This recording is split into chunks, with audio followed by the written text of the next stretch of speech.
नमस्कार ओडिशा जनता टीवी रु आपनकु स्वागत जनाउछि मु मनीषा।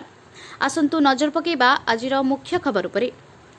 रास्ता पालटी थिला मरण जनता, निज अर्थरे रास्ता मरम्मती कले तीन युवक। ग्रामांचलर रास्ता निर्माण पई सरकार कोटी कोटी टंका मंजूर करुथिबा सुधा रास्तार अवस्था सुधुरी पारु नाही।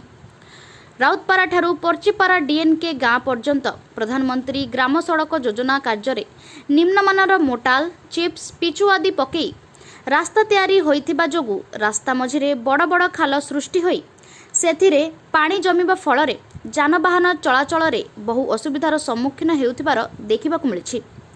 नवरंगपुर जिला रायघर अंचल रे पर्चीपारा देई छत्तीसगढ़ जिबा मुख्य रास्ता उपरे देई पाखापाखि 10 कंट पंचायतवासी जिबा आसिबा करिथांती।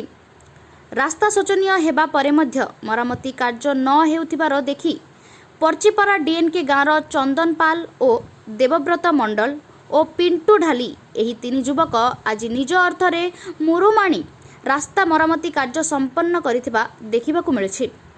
अन्यपटे मझी मझिरे एभली कार्य करी एही तीन युवक एबे चर्चार केन्द्रबिंदु पालटिछंती। नवरंगपुर गोविंद गुप्ता रिपोर्ट, ओडिशा जनता टीवी।